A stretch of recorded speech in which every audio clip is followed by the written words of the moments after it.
Well, welcome to the Black Flag Podcast, Adam. Adam Fitzgerald. I was just gonna. We thought about uploading this to YouTube, but I'm pretty sure that'll get banned. So we're just gonna record that and then put it on all the podcatchers and stuff like that. So, uh, what? Where were you on 9/11? I guess is a good first question. Well, I was at work, and I was working in the police athletic league where they had an office in Glendale, Queens, and I was actually in the warehouse getting ready for the day, and then I heard on the radio it was 1010 winds that a small plane had crashed into the World Trade Center, and they didn't know it was a commercial plane. They just got reports it was a plane. I said, "Wow, really, man?" Because Yeah. Tuesday was actually a very beautiful day. Actually, I remember it was very fair. It was about 75 degrees, something like that, but it was clear day. I was like, "Man, they must have made a terrible mistake." And that's Bush actually says, "Oh, wow, that's a terrible pilot." Wasn't until the reports of the second plane came, and everybody by then, we didn't know much about terrorism or nothing like that, but we were like, wow, this something is going on here, something nefarious. Our work told us go home. So when we left, and I didn't live too far from where I worked. So we went up in New York. They have Brooklyn, 3, 4 story tenements, Brooklyn, Queens, and you can actually see Lower Manhattan from your rooftop. We all went up there, and there's thousands of people across the rooftop, and you could see the gaping hole, and it wasn't a small plane. And then what happened was, I'm sorry, no, the second plane I was there for actually. I had to correct myself. So after the first plane, the job shut down. We went up on the roof, and we saw. I didn't see the plane crash because it came in from Jersey side, and we were on the other side of the World Trade Center in Brooklyn, Queens, Mhm. and we saw the fireball, and that's when we knew that something was happening. And then we stood on the roof and we saw the smoke and everything, and we saw the first tower collapse, North Tower. That's the Mm. second plane that hit the tower, and there was silence. You didn't hear screaming. It was just stunned silence.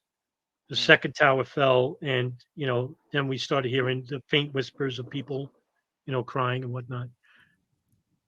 Stunning as it was, we went downstairs and went back to our apartments and stuff, and then the days afterwards, it was almost like shock for days with the people in the community, and all of a sudden there was anger and ignorant anger at that, because I remember reports in Brooklyn that there was a Sikh, who was at these because we have a lot of Sikhs in Brooklyn, Queens that run gas stations, and what they had to do was basically wear American hats and flags because there was reports of them being attacked Mm. by people because they wanted revenge. And one guy actually uh, burned alive a Sikh in a gas station in Brooklyn, and he got life in prison. He burned him alive. And this is the ignorance of what was going to happen. And I didn't know anything about politics. I was so ignorant back then. I didn't know anything. Wasn't until later that the public at large basically where they could have basically, if the American government said we're going to attack Easter Island, for example, they would have approved right out there because we wanted revenge and bloodlust and all that.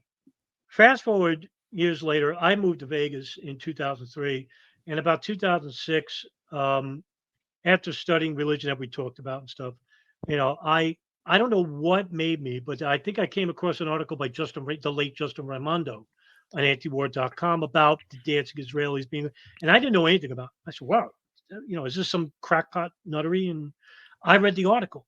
And I said, well, all right, let me look into that. Now I'm always interested in the who, what, when, and why. I've always loved about psychology of geopolitics and criminal underworld. I studied forensic psychology at the City College of New York in early '90s and stuff. So I said I want to know why these people did what they did. I didn't Yeah. know anything about physics. I didn't, when the World Trade Centers fell, World One, Two, and Seven, there were a lot of people online back in 2006 talking about this, and I was like, wow, it's like reading Sanskrit. So I'm like, I'm not going to do well there. I said, well, let me see who these people were. And if you told me that 17 years later, and I'd still be more involved then now than I did then about 9/11, I would have told you were nuts. But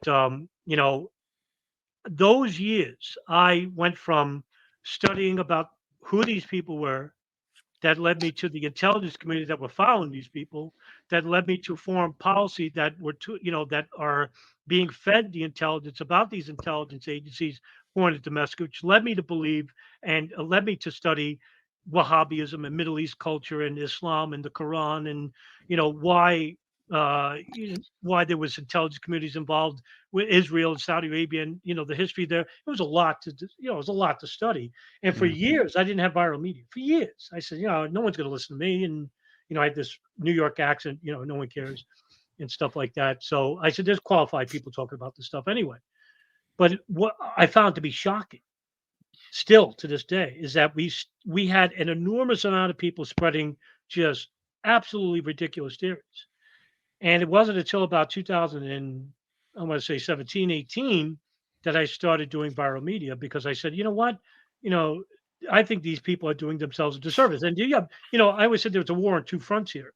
One's a Mhm. war for information by the federal government, which is a good war, and then there's a war of disinformation from either the viral media or these conspiracy theorists involved in 9/11 truth movement. And I thought that by doing my own stuff, that I would just give the public primary source material in hopes of educating the audience about 9/11 itself. Okay, so I have a question for you. Sure. So you said where the federal government is the information campaign. Is that, are you saying that everything from the federal government as the official story is the actual story? And that No, but all no, I the, wouldn't say that at all. No, okay, all I right, think, but it's just, not all false. Like, I'll give you an example. The okay, 9/11 truth movement basically says that the federal government narrative, whatever this is, they never explain what the narrative is, but the narrative is basically simple for them. But the narrative is all false. So I've read the report. In fact, I'm doing a chapter reading currently on the report, but on the, not on the, everything in it is on false. the, on the 9/11 Commission Right. report? Yeah. Yep, okay, Not everything in it is false. It's incomplete. So it's not okay, false. So in other words, the 9/11 Commission report is saying that there was 19 fundamentalists that basically hate our freedoms and they hijacked 4 planes. There was more than 19. There was more than 4 planes, and the intelligence services were involved with these people going back to the mid 90s. That's what the 9/11 Commission is missing because they right, didn't cover this. So, right. in other words, I've interviewed people like Anthony Schaefer from Able Danger, Mark Rossini, who worked at Alex Station, and I'm the only person that ever interviewed the CIA chief of station at Alex Station, Michael Scheuer, regarding 9/11.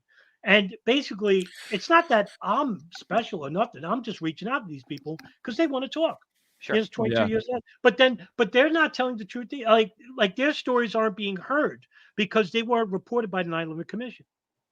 And Oh, so they ignored them because there was a cover up involving the intelligence services, foreign and domestic, involving these hijackers. And we want to know why. okay, Did they I'm with you. cover the 93 attack? Was is that the right year? Yeah, it Yeah, was no, 90, no, 93 93. was the right year. But Did the, 93 was much like 9/11. It was like not properly investigated. okay. So there was a previous report on that, but the latest report probably doesn't have anything in it pertaining to that. Right. Okay, Yeah, interesting. because I don't think that they tied the two instances No, right, together.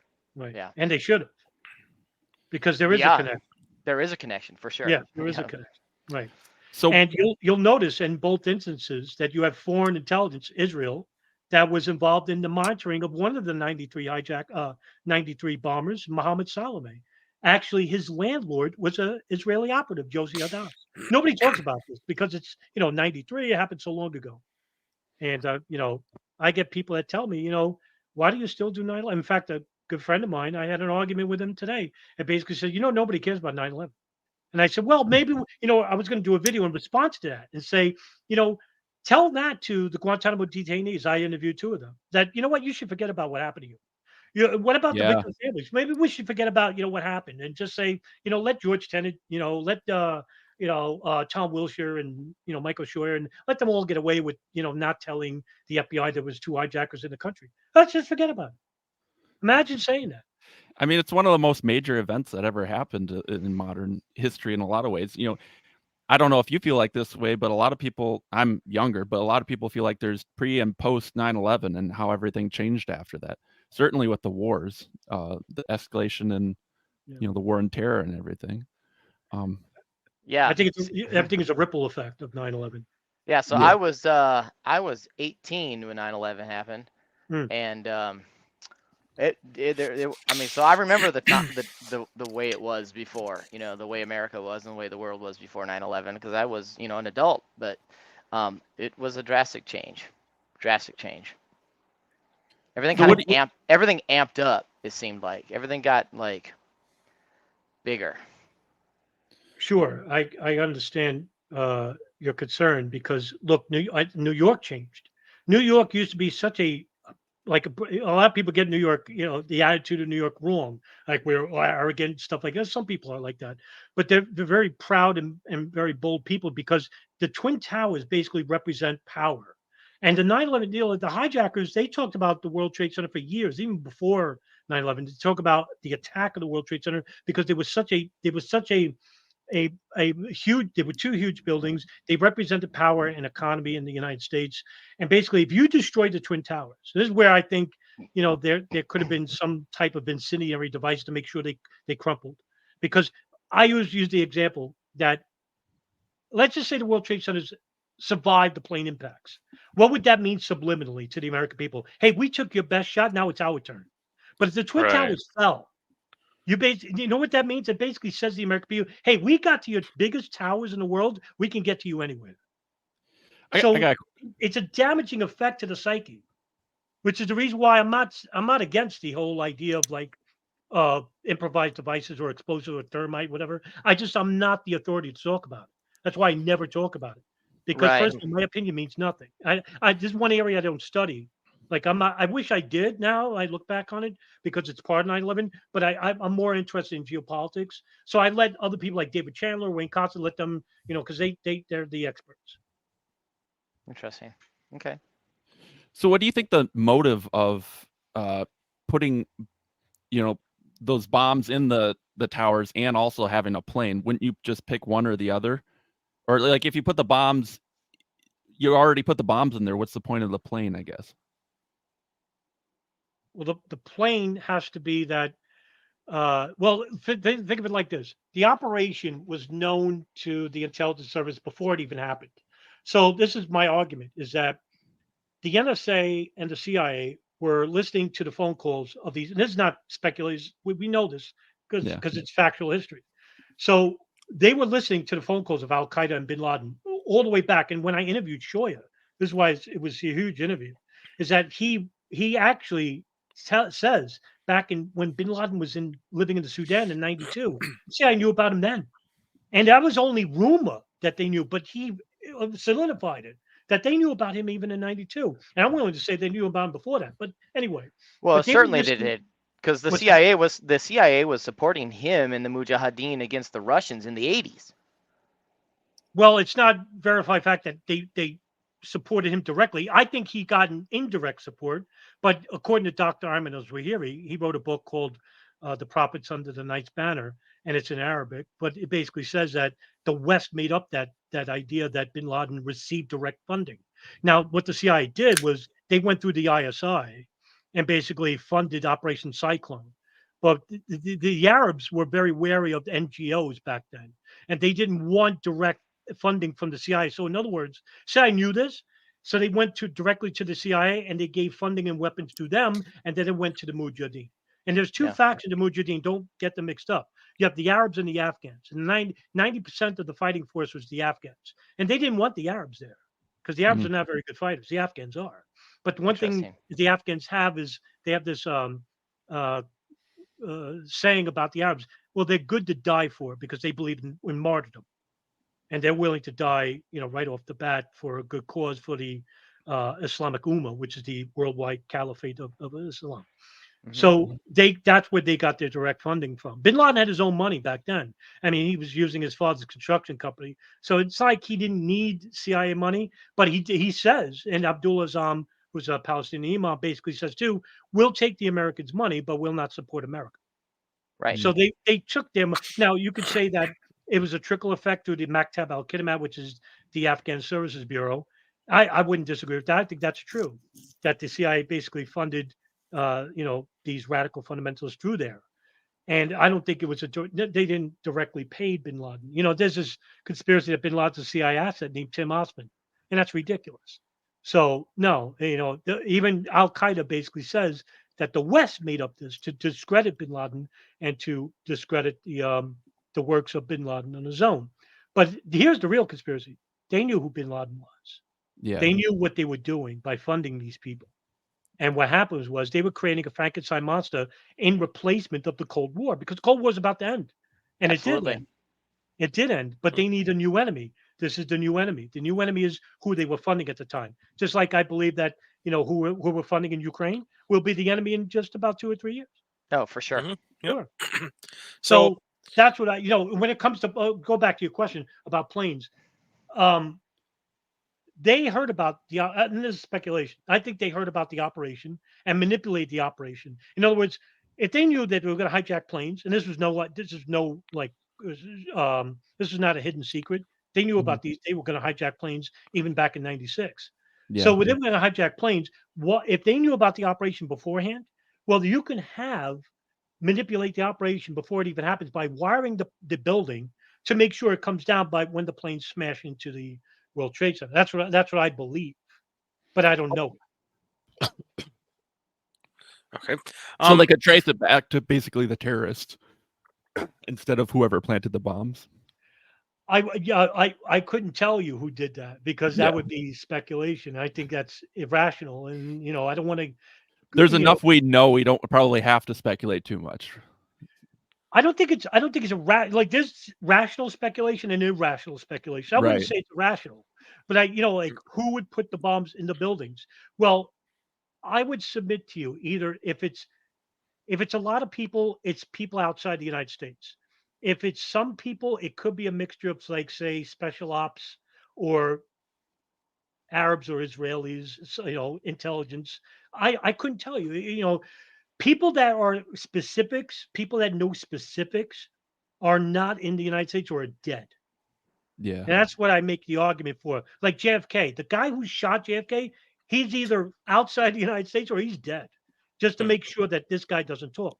Like, for example, the Israeli intelligence services that were inside the United States in 2000, 2001, that were living next door to these people that were hijacking the planes, they're all gone. You think they're coming back to the United States to talk about what they collected? No. Same thing for the Saudis, who were monitoring Khalid al-Mihdhar and Nawaf al-Hazmi in California, giving them money and stuff. They're all gone. They were deported immediately in 2001 by the federal government and the FBI. Why? Because they knew that, because we're allied with Israel and Saudi Arabia, that they didn't want an investigation to happen, because they were afraid of what they were going to uncover. And so they used that because it benefits who? Israel, Saudi Arabia, United States. And now Convenient. we went to war with who? Afghanistan, Iraq. Yeah. Neither country really. Iraq had nothing to do with 9/11. Afghanistan, all right, the training camps are there. Whoopie-doo. It wasn't a big secret in the 90s. They knew about it.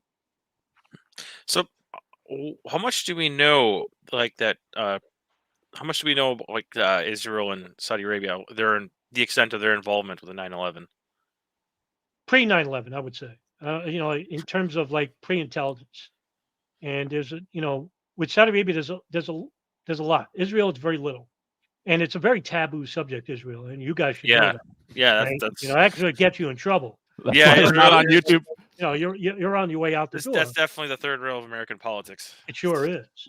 And the reason why Israel is like that is like Scientology. They go on the attack. They don't play defense. They go Yeah. on the attack. You're an anti-Semite immediately. Now Yep. it's starting to lose its luster because it's so overused. But Israel had a large it's the foreign largest intelligence operation ever conducted that's known to the United States. And it was approximately over 225 people involved. And that's not speculation. It's through the public record. And one document in particular, I'm surprised it's not talked about by much. It's called the Gerald Shea Memo. I'm currently doing a chapter reading of the memo just to bring it to its respectful attention.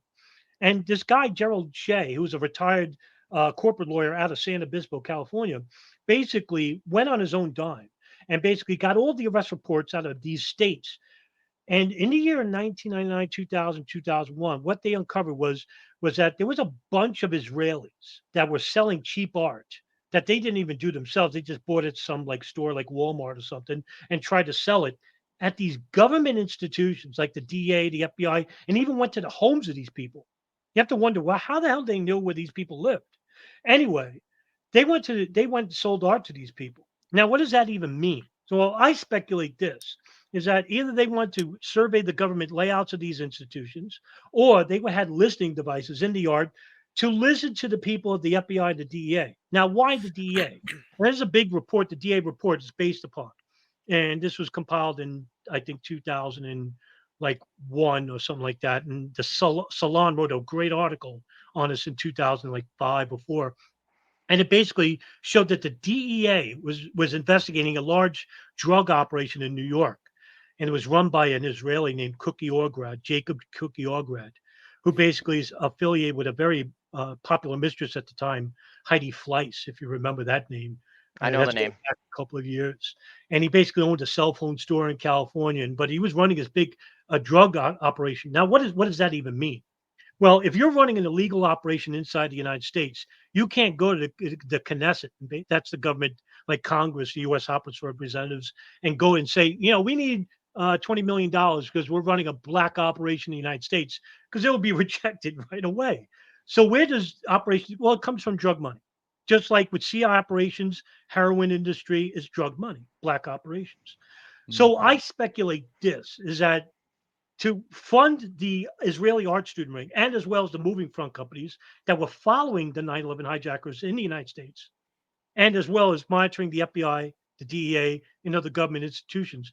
And this was happening in California, Oklahoma, Texas, Florida, New York, New Jersey, Detroit, um, and Virginia. And it was a big operation. It was huge. I mean, I'm covering state by state in these chapter readings. It was tremendous. New Mexico. It was tremendous. And basically, what they were doing was like there was like 4 or 5 people in each of these cells, and I submit that they were compartmentalized. Like in other words, they didn't know that there was another Israeli cell in another state. In other words, if they got arrested, they couldn't say that there was another cell in another state because they would blow the whole operation. So what happens was you had a bunch of these Israelis working in different states, all working in tandem without knowing one another. And basically they were collecting information on who? The DA, the FBI, and 9/11 hijackers. Because in August of 2001, Israel basically gave a list of the 19 hijackers in August of 2001. How the hell did they know that? Well, of course, where that information came from? Well, it came from the art student ring, and it came from the moving front companies like Urban Moving Systems, White Glove Movers, Classic International Movers, and they were all working in tandem because when they arrested the 5 Israelis on the New Jersey Turnpike, they found a notebook of all the phone numbers of all the moving companies. And it just so happens that one of the movers of Urban Moving System lived in Hollywood, Florida, who was about, I think it was like 10 or 15 miles away from right next door to Mohammed Atta and Mohamed Ashe, the hijackers of the planes. I kind of remember that actually. That like sparks a memory of mine. Remember hearing about these Israelis that got arrested, but Hmm. like you never heard what happened to them, or what the real story was. Well, it was covered. I mean, it was covered. I mean, Israel is basically really shielded because the United Yeah, States shares a lot in common with Israel when it comes to politics and religion. And basically, they're both the biggest Zionists in the world aren't in Israel. They're in the United States. They're for called sure. evangelical Christians. Yeah, for sure. So they're the biggest voting bloc in the United States too. Not only that, we have nothing in common with Saudi Arabia. The only thing is that we basically buy large amounts of oil from them, and also no country on the face of the earth buys more weapons from the United States than Saudi Arabia. They're the biggest weapons dealers on the face of the earth, the It's United true. States, and the Saudi Arabia buys all there. And plus, also we train at their military bases. So we act. That's a great platform to use because we go to war with these countries and basically use Saudi Arabia as a launching point. So with Israel, though, we basically, they're a poor country. A lot of people don't realize this. They're poor, but they don't. Israel, Saudi Arabia, they spend millions on the United States in terms of persuading Congress. Israel doesn't have to do that because they're in Congress and they're called the Yeah. neocons, and they don't need to spend Hmm. money. they've been situated in the early 1900s, and that's the reason why they created their own conference called the American Israeli Public Affairs Committee, APAC.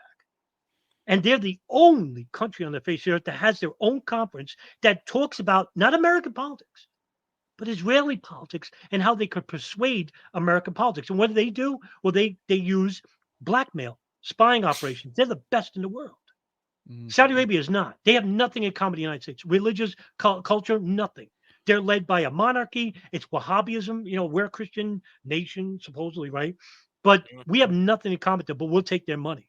But when it comes to throwing people under the bus, we'll do it to them because there's more information about Saudi Arabia with 9/11 than there is with Israel. Israel's more maligned. And that's why I'm very careful when it comes to Israel. Like, I don't speculate wildly about Israel. I got to be really careful, or else I'm gone from YouTube. I'm on there because I'm very careful. And I only talk about primary source material. I leave speculation behind. That's why, I'm still existing. What are your thoughts on the dancing Israelis? Is it just? I think it's over. In other words, it's huge, but it's overblown.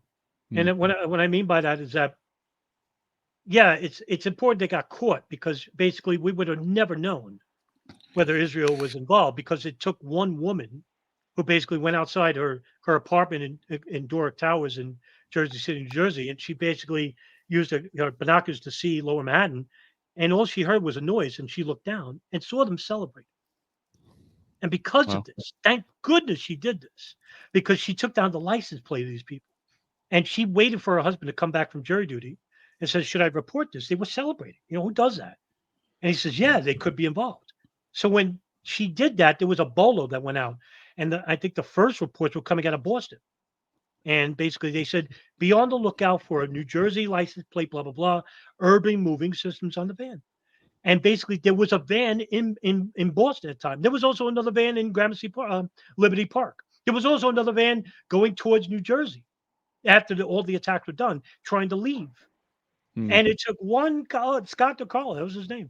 And he had a partner, Dennis Ravelli. And they saw this truck. He remembered the license plate and it was off by one number. And he saw the number. He says, that's close to the number on the bolo. I'm going to stop them. He pulled them over. And he says, hey, Liz, he called back to headquarters. He said, we're off one number. Is this blah, blah, blah? And he got the right license plate. So these are them. And he told them to come out, get out. They didn't get out.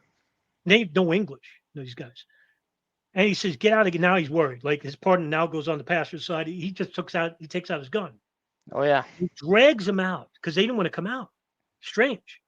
So they're all on the sidewalk. Now all the people that are trying to leave New Jersey, they couldn't leave because the city's on lockdown. They see this. And they start throwing garbage at them, spitting at them. So they put them in the cop car and they leave. And as they're leaving, Savan Kurzberg, who's the driver of the truck, he's in the back of DeCarlo's car. And he basically says this, which has no relevance to anything. He says, we're not your problem. The Palestinians are your problem. Your problems are our problems, which has nothing to do with anything. Why would you say that? It's such an Israeli answer. Hey, listen, the jig is up. They got us, right? So that's what I'm thinking. We don't know that for sure, but that's what I'm thinking. I'm like, why would you say that? So they're detained for 71 days. The FBI gives them lie detectors. They failed all of them. So now all of a sudden the word's out. Hey, wait a minute. But what people don't realize is that they weren't the only ones arrested.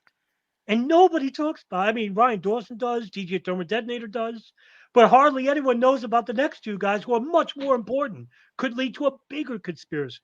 And they're also urban moving system employees, and they're also Israeli. And their name was Roy Barak and Modi Bupal. And they were actually in New York at the time when they were driving to a customer, they say, in Ohio, on September 11th, and the truck is pulled over before the bolo goes out. And they're actually pulled over by the Pennsylvania State Police on some highway. I forgot the name of the highway. So they're on this highway, and they say, well, we're going to move a client. September 12th, they come back. And now it's all, the bolo's out and all this stuff. And they're passing by Shanksville, Pennsylvania. You know what happened there. So they drive by the same freeway, and they're pulled over by the Pennsylvania State Police, different cops. They get him out there. They say, "Hey, listen, we're going to call your manager. The truck." So Dominic Suter is the manager of Movement Systems. They called manager to say, "Hey, listen, do you have a employees Roy Barack Modi Bupo?" And he says, "Yes." Do they? They were moving a client, and Dominic Suter says this. That's strange because due to the day's events, we didn't have a client outside New Jersey. Hmm. So they go back and they tell him, your truck is empty. You don't have any moving materials in the truck. If you were moving a client, where's everything? And no answer. So they're detained.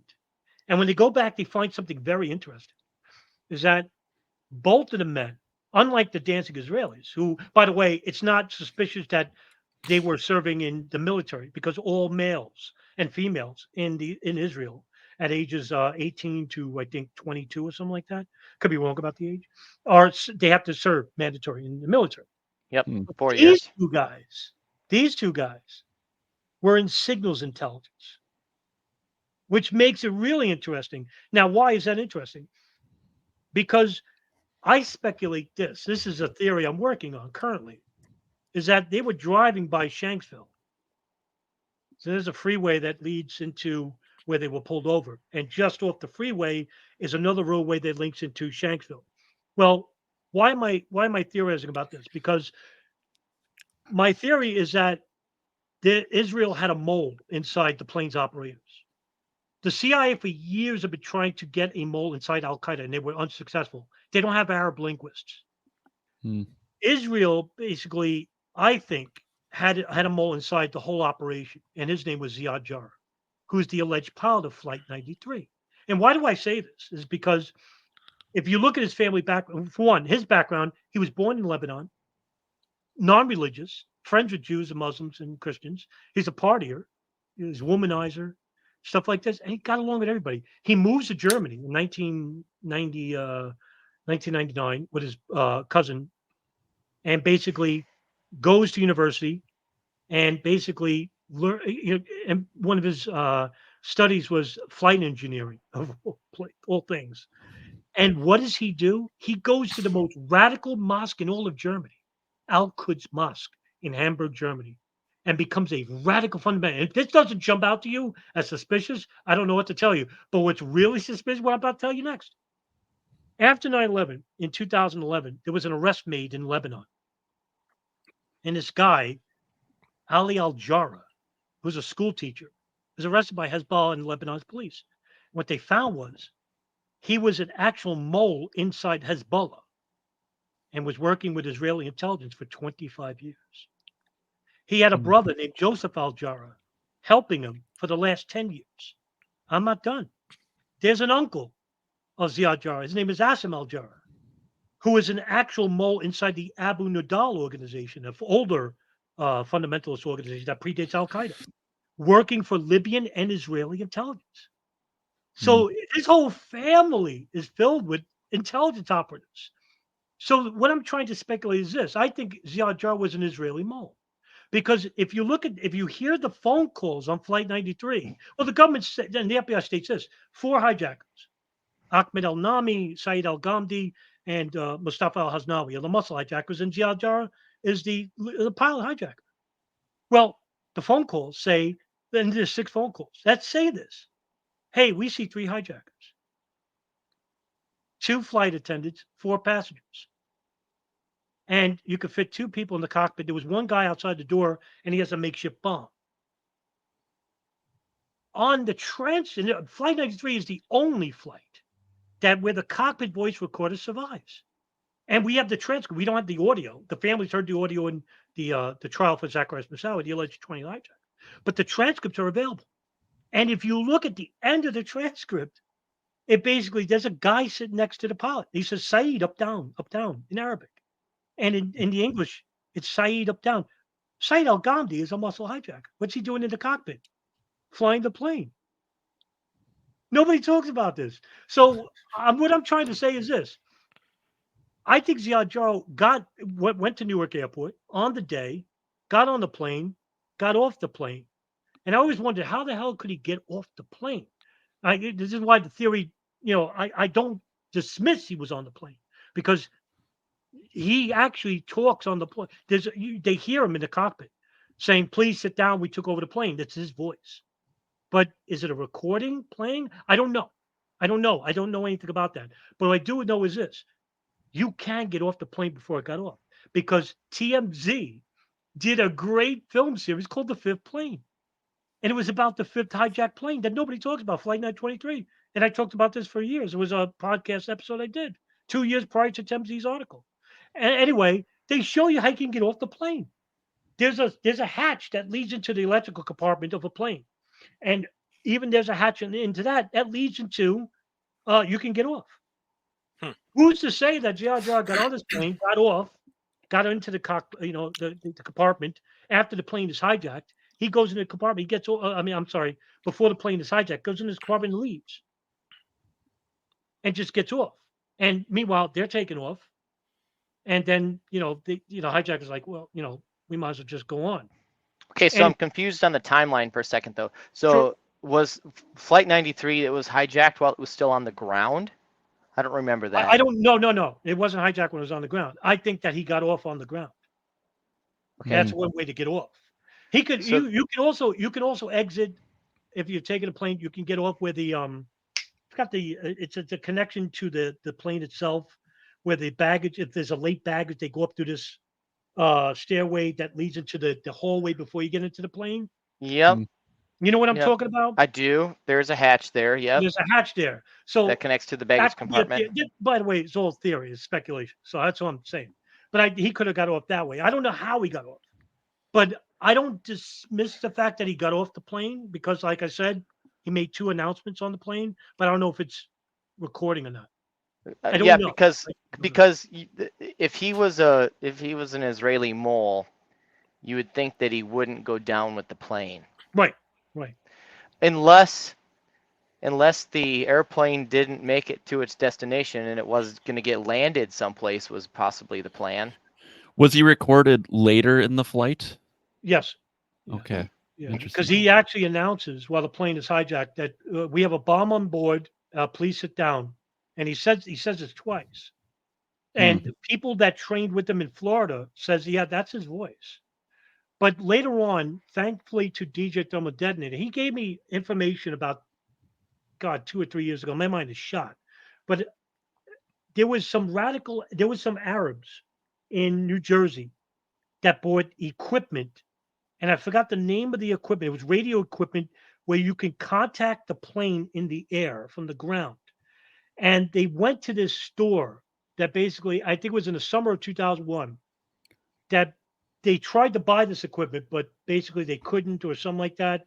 And it was equipment that could talk from the ground to the cockpit. And I said, I wonder, I wish I can contact that store but it's not in existence anymore. And basically talk about, wow, who the hell were those people? And it just so happens those people were affiliated with ZRJ. And I'm going to talk to DJ Thurman again to remind me because I'm I have short-term memory loss, so I always forget because I'm overloaded with information and stuff like that. So that's a very interesting aspect of it. But yeah, I don't know.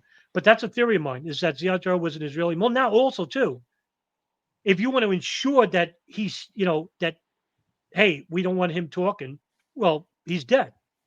Flight 93 sure. crashes in Shanksville, and he could For never sure. talk. Right.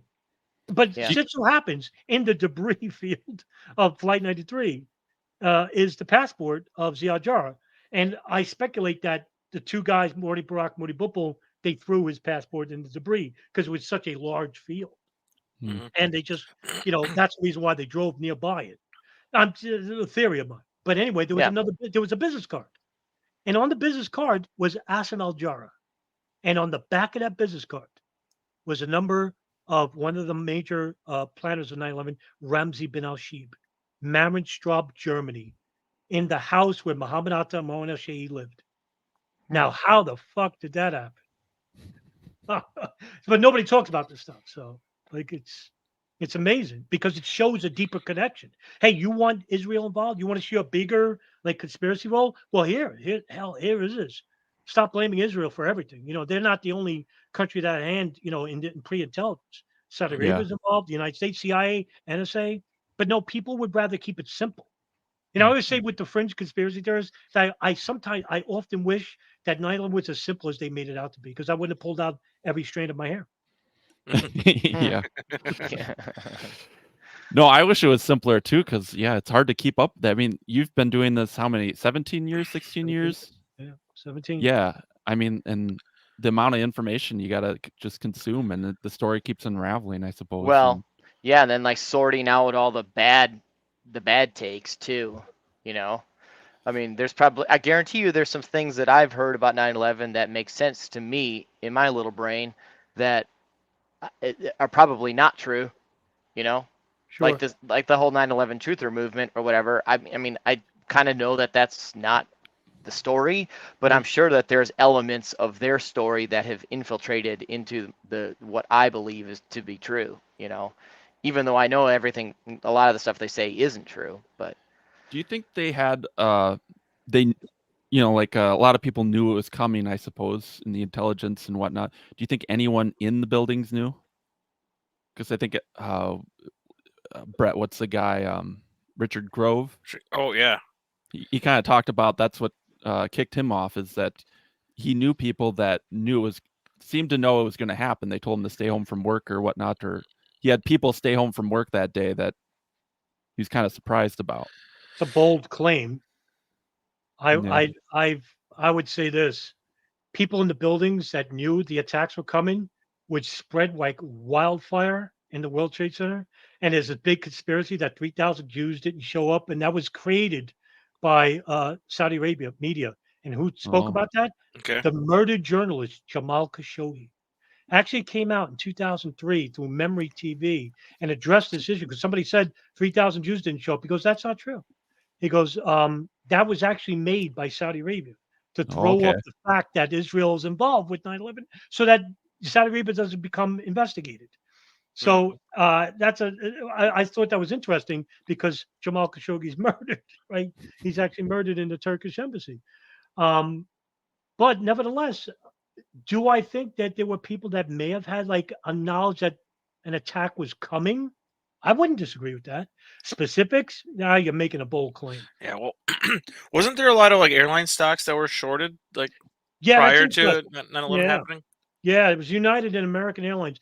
Something that there was a very early researcher named Paul Zarembaka that addressed this issue, and I emailed him like 7 years ago and stuff like that. But I thought that was very interesting. That right on the week prior to 9/11 there was a big shortage of stocks regarding American and United Airlines, and I Hmm. didn't investigate this because, like, again, this is not my area. So I was like, well, that's really suspicious as heck. Mhm. But yeah, I don't know too much about it, so that's why I'd rather not give my opinion, because they'll be ignorant. Okay. Who did Fair the enough. 9/11 attacks benefit? I know Yeah. we had two major wars from it, supposedly. Is that kind of what their whole goal was, or?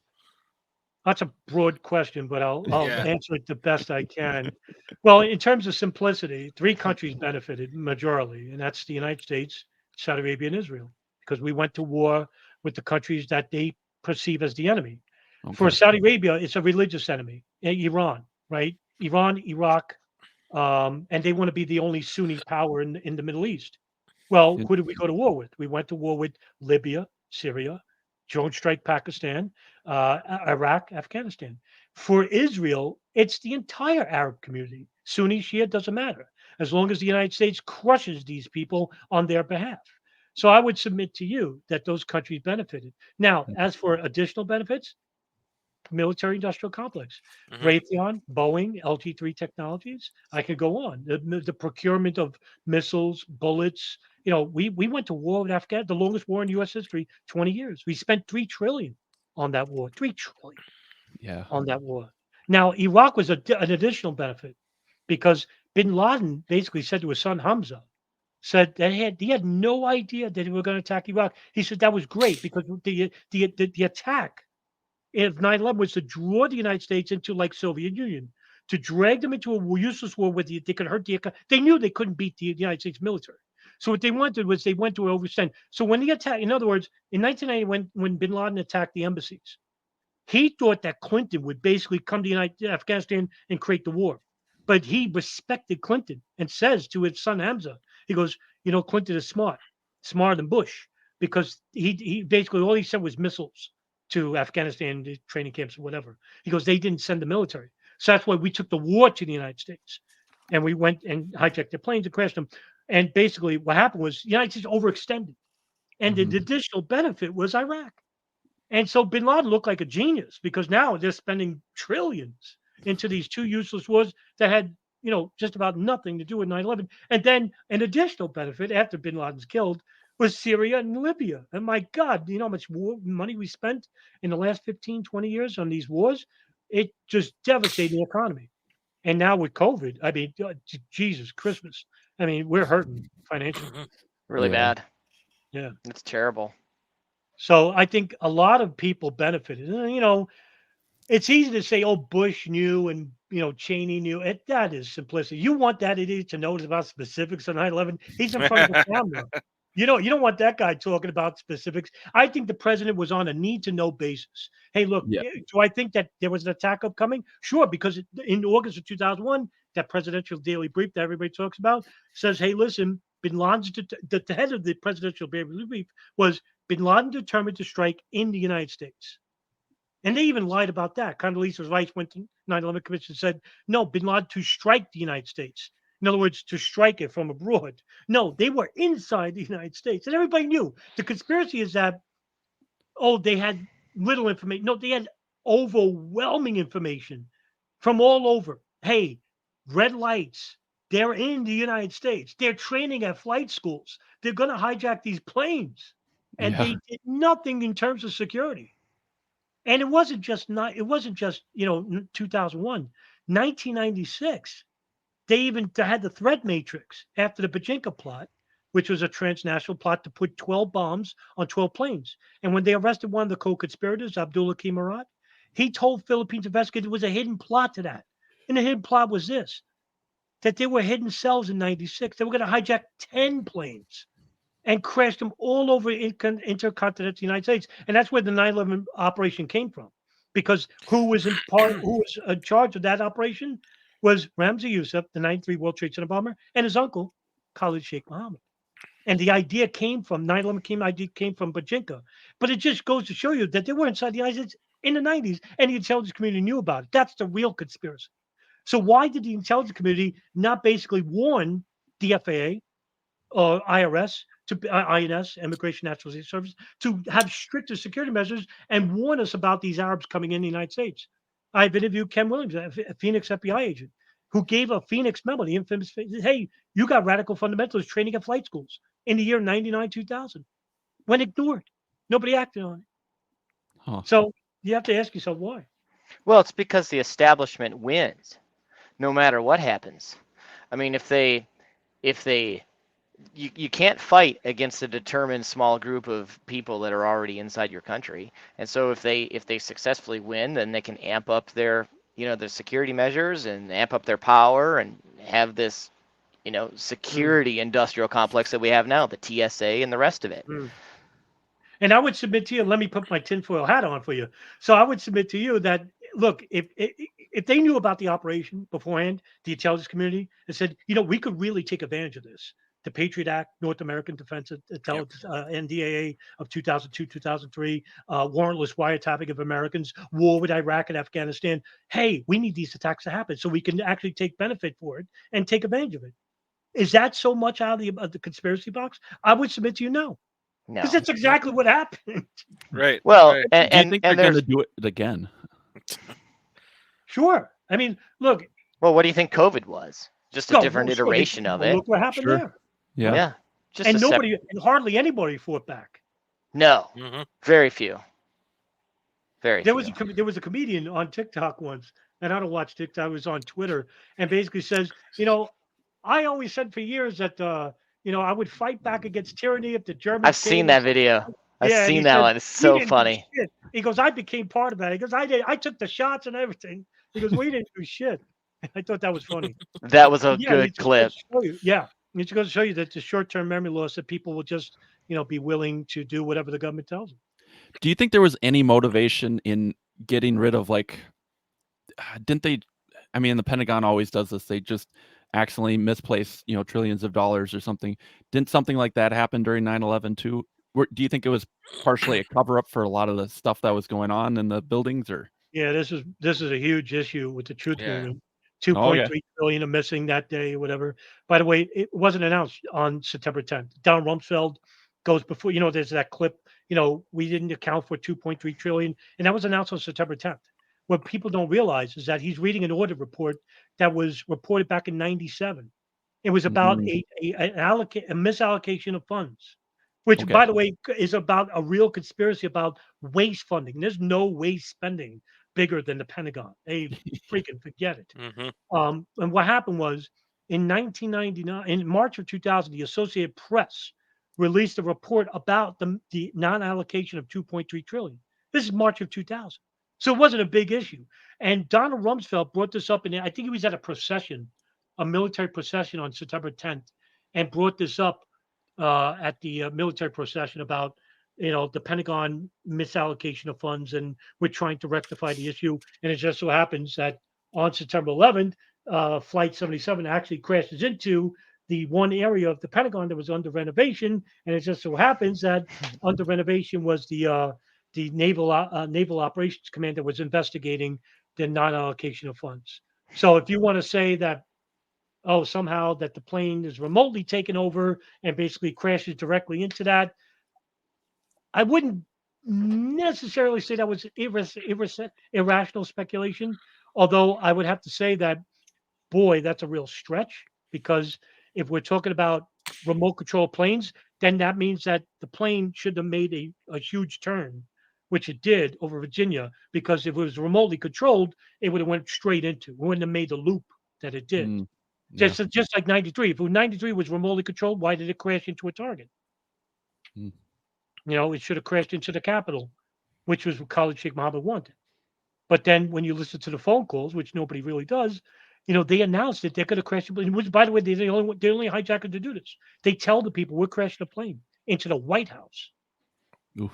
That's two phone calls. So one was a flight attendant, the other one was a passenger. Why did they do that, knowing that, hey, we're going to fight back? And that is what they didn't want. That's why they took planes on Tuesdays in September. They knew that the less load factor was Tuesday. They didn't want to fight back. But why would you announce that we're crashing a plane? Why not just do what Ziad Jarrah did? Basically says we're landing the plane to have it at the mid. Same thing with Mohammed Atta. We're going to land the plane. Don't worry. Plan so they wouldn't fight back. But that wasn't the case on Flight 93. It's almost like, hey, do fight back. It's almost like inviting them to fight back in order to crash the plane. I don't know, to tell you. I don't know why, but that's what It I is think. weird they didn't hit the White House. I know how, It like, with January 6th and everything, like, well, I mean, it was all staged, I suppose, but it seems like maybe that would have been too far if they hit the White House too or something. I don't know. Would have been like, I don't know I'm in just terms of like, speculating. would have been harder to hit the White House? Probably, because allegedly there's surface to air missiles on the White Mm. House. I don't um know. it, But it not on the Pentagon, apparently. Yeah, all right. You would think that the apparatus of the Defense Intelligence although would the have. Pentagon is a lot bigger target than the White Yeah, House. it's huge. Yep. A lot of Like, people don't realize it's one of the biggest buildings in the world. yeah, Mm. it's way huge. It could have been just as simple as somebody getting a little excited. One of the hijackers got a little excited and told a little bit too much of the story. I Well, mean, let me ask you just this. talk too much. Well, I think that's a great point that you raised. I never really thought about that. Yeah, it could be. Could be. Could have They been were that young wasn't men. part of the plan. Yeah. Yeah. Very well could be. is it kind of crazy that someone would give their life to crash a plane into a building? Do you know what the mindset of these people was? I've heard it's not necessarily, it wasn't so much religious fanatics. Like, these people weren't as religious as, maybe other Muslims and whatnot. It was more just politically motivated. They wanted revenge and whatnot. I don't know what your thoughts are on that. It's certainly unprecedented to have multiple people kill themselves willingly, Yeah. knowing that they're going to die in a horrible way to die. Detonating yourself with a bomb is not so much, out of the ordinary, because that's what the Palestinian Jihad organization does. Hamas does this, but to have like Al Qaeda has a very fervent belief called Wahhabism, and what they preach in Wahhabism is not. First of all, Wahhabi is not Islamic. They don't go by the Quran. This is a misconception in the United States. Okay. They go by what they call the Hadith. Now, these are private memoirs attributed to the Prophet Muhammad. These are like, prophets like Ibn Taymiyyah, who's one of the founders of this sect. But the founder of Wahhabism is a nomad named Muhammad ibn al-Wahhab, who created his own traditions, suggesting that praying at the tomb of Muhammad is sacrilegious, or going to Mecca, foreign people going to Mecca should be outlawed. Only Islamic people should be Semitic people should go worship at the do the Hajj. And this prevalent ideology created Saudi Arabia, because Muhammad ibn al-Wahhab met with the founder of Saudi Arabia, called King Ibn Saud. It was called the Emirate of Diriyah. But when they created, after that, the Emirate of Diriyah, Ibn Saud, his son, took over from the Ottomans, the Hashemites, the two countries, the two cities, Hijaz and Najd, and solidified Saudi Arabia, which is what known today. But the ideology was it would be controlled by two states: religious state, military state, and that is still which the monarchy of Saudi Arabia made today. It's still created that way. Interesting. And what happened is Wahhabism only goes to like radical fundamentalist groups. So Wahhabism is a very small percentage. Well, Al Qaeda, Islamic State, Abu Sayyaf in the Philippines, Jaish-e-Mohammed in Pakistan, Jemaah Islamiyah in Indonesia, Boko Haram in North Africa. These are guys that don't read. They're illiterate, and they're so easily to take, like these clerics, they take advantage of these people, say, we need to fight against government corruption. For example, like Bashar al-Assad's a dictator, but you have these Salafi fundamentalists that are willing to fight and say, we need to bring religion back into the fold so we could, defeat corruption. In other words, they don't see themselves as corrupt, meanwhile their religion is corrupt because it's basically not religious at all. So this ideology just brings forth, the poor people together, and that's why they're so fervent in their beliefs. So Bin Laden, what he did was basically mandate that anybody who's with Al Qaeda has to serve Bin Laden. And they use a word for this called bayat, Arabic for loyalty. And that is the first and foremost membership plea, the demand of bayat to Bin Laden. And no matter what he says, you have to you have to do it. So what they did in the year 2000 was As-Sahab, which is the military arm of Al Qaeda. They have, and I have 11 of these martyrdom videos of the 9/11 hijackers. They're uploaded on Odyssey. I tried to upload one on YouTube, and they gave me a strike saying I support terrorism. So I said, all right, well, I guess I can't upload it. So I upload all the Wahhabi videos of the martyrdom videos of all the hijackers, 11 of them, not all 19, but 11 of them are uploaded on, and they all claim that they're doing what they're doing. And in other words, I don't think they knew what they were going to do until the week prior. But I still don't think all of them knew they were going to die. I don't know, but they did make martyrdom videos. There's 11 that did this. Huh. So they knew they were going to die, but not all of them. I don't think all of them did. But I knew some of them knew. But they're illiterate anyway because they don't read the Quran. In other words, that's what Wahhabism is about. So they pledged their life and their lives. And if Bin Laden told them to die for something, they would actually do it because they're illiterate in the same way as evangelical Christians that believe that, there should be a war, Megiddo, and the end of the world, and all this stuff. They're not biblically literate. They're not. They're the same like the Wahhabi, just like the settlers in Israel, like those backwards people that believe in the third temple being built in, the old Goyim. They'll have 500 Gentiles in heaven as slaves. Well, they're no different than the Islamic State because Islamic State are fighting for a caliphate themselves. So they believe in a caliphate themselves, but for Israel, that's it. But there's no difference in these people. So hopefully that made sense for you. Yeah, that made great sense. Got any more questions, Brett? No, man, that was a lot to go over right now. I'm still processing that. It's a like look, this is where a lot of people became disinterested with 9/11. They say, this is so big and so issue. No, it's really not. You don't have to Yeah. do what I do. I spend hours a day on this stuff. I can afford it, and I've been with it for 16 years. You don't have to do what I'm doing. You just have to understand just the mundane minutia of, say, who did, like, for example, why did the CIA withhold information from the FBI about two Al Qaeda operatives inside the United States? Hey, that's a great starting point. You don't have to go and understand Wahhabism or nothing like that, like I do. Right. Hey, wait a Right. minute, why is that? Like, Fitzgerald document is the biggest revelation in 9/11 history. It's so huge because it actually answers the questions about what we suspected years ago, and it shows for absolute certainty the fact that the CIA knew that they were running an illegal operation inside the United States. The CIA, the CIA. And Yeah. you would think the media would be all over this, or all media. For God, it was ignored. And I'm still stunned by this. Like, wow, you claim to hate the CIA. You claim to think they're well. All right, why aren't you talking about this? They were running an illegal operation with Saudi intelligence, and they knew there were two Al Qaeda operatives. They knew them as Al Qaeda. They were coming from an Al Qaeda summit meeting in Malaysia, and they were coming to the United States, and they were told this information from the FBI intentionally. And not only that, they lied about the 9/11 commission, committed perjury. Holy Hmm. shit, man. What God's sakes, this is huge, right? Hmm. Yeah. Covered by nobody. The only people that covered it, of all people, Russia Today, RT News, and the Gray Zone. Nobody else. I still can't get over the fact that Hmm. wow, It's it's crazy. stunning. It really is. It's amazing. Do you think? Where can we find your work?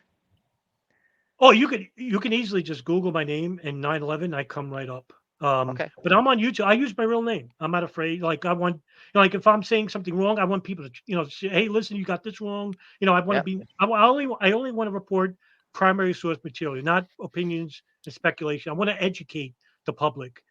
This is the whole idea of my existence on viral media is basically not to basically make money because I don't make a dime.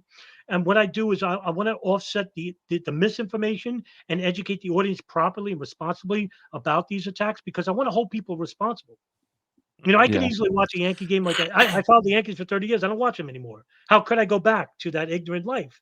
Because there are Right. bigger issues at play. And Right. this is a huge issue. So what I'm trying to say is that if I want to report 100% honestly about this one subject. And there's millions of subjects I could have used, but 9/11 is a huge subject. And I want to report earnestly honestly because I want something done. You know, Yeah. uh, why'd I run a podcast with the Darkened Hour? Because I want people to know about what's going on in their name and they're being lied to about certain issues or misinformed about certain issues. And I've interviewed two people from Guantanamo that were prisoners for years. They were tortured. They deserve justice. Just like I interviewed Brett Eagleson and Elizabeth Miller, who lost loved ones in the World Trade Center. They deserve justice. Hmm. Yeah. I got a Hmm. friend of mine text me today says, what you're doing is fruitless. Nobody cares. And tell them they don't care. Like, you know what? Yeah. Forget about what happened to you. Forget about what happened to you 20 years from now. Don't care. I'm not doing this for me. If it was about me, I would have. I think about quitting every day. Because I've had enough of the headaches and these people and all stuff like that. Hmm. But I'm not doing it for me. I'm doing it for other people because I care. I could easily Yeah. not. I was called the Robert Smith of 9/11 once a couple of years ago because I'm such a depressing individual. So I thought that was great. I thought that was funny. But yeah, I'm a depressing individual because I investigate depressing stuff. But you don't have to be me. Like I'm doing it because I do care and I want something done. And I really believe in this, justice aspect, even though I don't think we're going to get it. But hey, it's a good fight. Yeah. That's what I'm Can Um. doing. you, can you tell us quick about the Guantanamo Bay people that pertain to 9/11? Yeah, Muhammad Al Slahi is one individual I got in contact with, and he wrote a. There was a movie about him Okay. called The Mauritanian. And Jodie Foster was in it, and not Meryl Streep, Jodie Foster and somebody else. And basically, it was about him. Hmm. And he wrote a diary in Guantanamo Bay. He was actually considered the most dangerous individual. Meanwhile, he's the most nicest person in the world. And they said that because he met with one of the 9/11 hijackers, the planners of 9/11, Ramzi bin Al Shib, he met him in Germany in a guest house. He didn't know who he was. And it was somehow he was invited to a house they lived in, and he stood over one day, and he left. Somehow Ramzi bin Rashid was captured in Pakistan and told him about that. And then Slahi was actually captured by Yemeni authorities. He was then transferred to a police station, and then he was handed over to the CIA. And then he was at black sites, and he's tortured mercilessly for years. He's in these black sites. Goes to Guantanamo. He's there 16 years, Hmm. never charged. He gets Wow. out, and basically, and I would think, man, what he probably hates America. He does. Holds no respect. And he wrote a diary in the prison called Guantanamo Diary. I read it, and I've always wanted to reach out to him. And luckily I know a director in Germany who got reach out to him, and then I had him on the show, and I let him talk. I just said, you know what, I'm just going to ask him a question, let him go. And for 2 Yeah. hours and 20 minutes, he spoke about what happened to him and stuff. And I reached out to another detainee, Mansour Adafreed, and he's another Yemeni. No, they charged nothing. He's brutally tortured, terribly. Hmm. And he talked about his story and stuff. So, you get these guys that are basically, captured and they're captured by these Afghan warlords because they get a price. And they basically, what happened was they captured these opposing people, these Afghan tribal, because the Afghan tribal leaders are very warring and jealous of one another. That's a Yeah. whole different talk. So they actually hand them over to CIA and say, yeah, these guys Taliban. Yeah, they're Al Qaeda. And so they just arrested people left and right. At one Yeah. point, there was over 900 people at Guantanamo Bay. Now there's, I think, 24. Hmm. So that means over 800 something people were released. And they had nothing to do with terrorism or Al Qaeda or Taliban. There's only After one person that was ever charged. years. One person, went to a trial and he's found guilty. One. That's it. And we still had the 5 guys, that charged for 9/11, and we tortured them. Even if they told the truth that they were behind 9/11, how could you believe them? Yeah. They were tortured. Yeah, you Right. We'll can't. never have a trial. We'll never have a trial. We're never gonna have to, Wow. because you know what? All their confessions are made out of truth, and they know it. And the lawyers, they're salivating at the bit. Go ahead, Hmm. bring it. We're just gonna get thrown out anyway. So yeah, you could. I mean, yeah. If you Google my name, Adam Fitzgerald 9/11, I come right up. Twitter, go to my Twitter page _ Adam Fitzgerald, and I have a pinned tweet where all my links are there and stuff like that. Awesome. I'll check you out. Yeah. Thanks for coming on the show. I appreciate you, doing the selfless work and studying all this stuff. And it's, like you're one of the few people that doesn't get paid or doesn't sort of grift and, make it all about making money. And, we really appreciate, people like you existing. So. No, thank you for taking an interest, and thank you for having me on. It's very nice of you. But yeah, no, like I said, I don't make a dime from it, and I do it because I have this naivety to believe that we'll get justice. And if I don't believe that, then what's the sense of going on? Yeah. Yeah. All righty. Well, I think we'll end it there. Thanks for coming on. Sounds good. Thanks for coming on, guys. Thank you for having me.